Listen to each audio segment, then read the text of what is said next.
everyone, my name's Emma. Today we are talking about Birdbox, which is a Netflix original. When it comes to choices and decisions, the ones that we make every single day will create the world that we live in. So we talk about here on this channel, how can we take our power back every single day to create the life and the world that we want to live in? Birdbox came out a few years ago and it really sparked such talk about it. So many people were talking about it when it came out, and I actually didn't watch it until a few years after everybody had talked about it, and it seemed to relate a great deal with what we have been going through in the past year. So I'm going to go through 3 different things that I took away from the movie, and the first one is going to be adapting to change. So the movie starts out and it's like calm, and it keeps flashing forward and back from the future and to the current present as the storyline continues to move forward.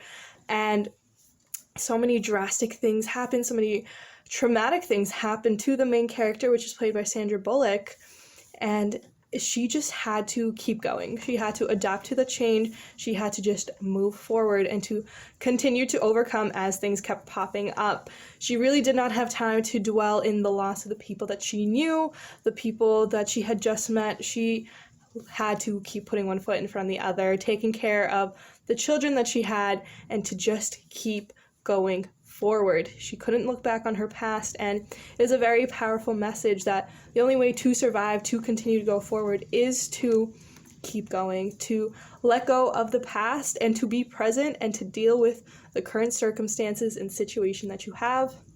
A lot of us had our whole lives changed this past year, and I'm sure that for part of the time we were just thinking about the way life was and like how it used to be, and like we wish we could go do this and all of this. And the thing is, whenever we do that, whether what we're currently in isn't as good as it once was, or we think it can't get any better, or we're just stuck in the past, whether the past was good or it was bad, it doesn't allow us to live in the present and to make the best out of the present. And then, in a year from now, we're going to look back and be like, oh, I wish we still had this, even referring to this current time. So it was very important to see that those who were unable to let go of the past didn't survive in the movie. And she was able to really step into the present and make the hard decisions and to let people go when she had to, in order to save the people that were currently alive and in her life. So that was a big takeaway. We got to keep moving forward, and we have to accept our circumstances the way that they are, do the best that we can, and to just keep putting one foot in front of the other, and to let go of believing that the past is going to save us, or that something that once was is better than what can be. And that leads me into the next point about promises, and that was a big part of this movie too. She had her life changed so much in the span of the 5 years that the movie covered. She had a baby, she lost people, she found new people in her life, and she had to keep making promises to the people that she was around, that she was going to take care of her and the kids no matter what happened. No matter what happened to somebody else, that she would take care of them. And that was a promise she had made to the person that she ended up with and another person in the movie. I don't want to give too many spoilers away, but promises were something that kept happening, and she had to promise herself she was going to keep moving forward, and she made the kids promise to her too that if anything was to happen to her, that they would fight for themselves and that they would keep going forward. And promises is something that reminds us of when we were little kids and pinky promising and, these little promises. But there's promises that we make to ourselves all the time. And anytime we do break them, we break that confidence that we have in ourselves. And this can be seen on a much smaller scale when we're on the phone with someone, or we're at work with someone and we tell them, I'll get this to you in an hour.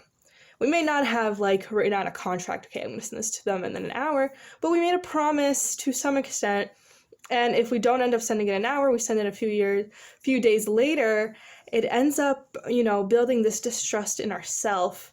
So words are very powerful. They mean a great deal of things, and we need to be careful with how we use them and the meanings that they imply and what these words mean to us and to those that we say it to. Now, trust is built off of keeping these promises to ourselves and to those around us, and we need to be wary of the words that we use because the words that we use will add a different meaning to what we're saying, or add or take away from the meaning of the words that we're saying, because people are now focused on the word that you just said.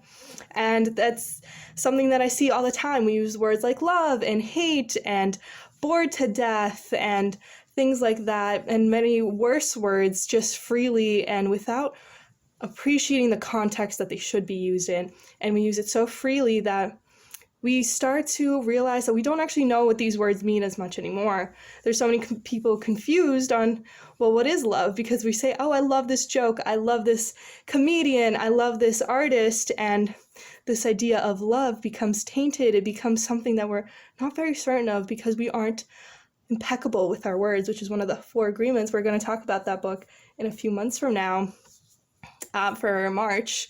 And it's going to really show us that how important words are, and that we really do need to be using words to accurately describe what is happening in our world, in our minds, and when we are trying to portray to somebody else. Promises are created by words, and words need to have meaning that is correctly associated with them. So that is a big takeaway as well, that these promises were so important and they were upheld, and that is why she was able to end up surviving, spoiler, and that she was able to create a better life for those kids and for herself. And then the last one we're going to talk about, which is the underlying theme for both of the past 2 points, is acceptance. She had to accept quite often that the life that she currently had was the life that she had. And that is something that a lot of us fail to do over and over again. I did it a lot in my life too. I just couldn't necessarily accept that this was it, that these changes happened, and that this was my life now, because we're so stuck on a past that no longer exists. We're stuck holding on to memories that no longer serve us, stuck in moments that have gone, and we can only live in the present moment. And acceptance is something that we need to do every single day. And along with acceptance, we need to do forgiveness, not to forgive to let somebody off the hook or whatever it is, but to forgive ourselves from feeling that way, from being in those situations, and to move forward, forgive, and then let go, and accept that this is life right now. We can't go back in the past. We can't go into the future and change that. But how we are affecting the future is every single step and choice and decision we are making right now. We need to accept that this is our life, and also accept the fact that the next step we take is up to us. No matter how much we felt we hadn't had power over our lives, we need to take it back through every choice that we can make. If you feel like you can't make many choices, figure out the ones that you can make. Can you decide when to get up? Can you decide what type of food you eat?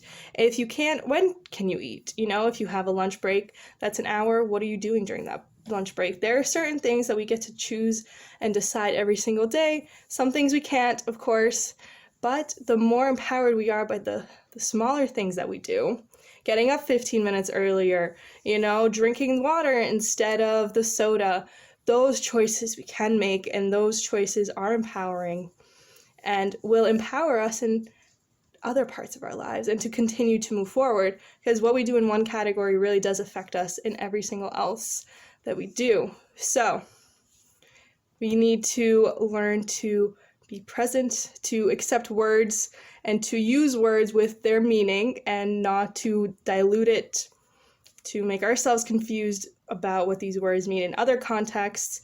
And we need to move forward and accept that this is our life. And we get to do that all the time with the choices and decisions that we make. So the choice is yours. It always has been. What will you choose? I hope that you got something out of this video. I hope you check out Birdbox. There's so many other awesome Netflix shows and movies. I've looked at quite a few of them. I'm going to put that playlist here. But I hope to see you soon. Until then, I hope that you have an amazing day.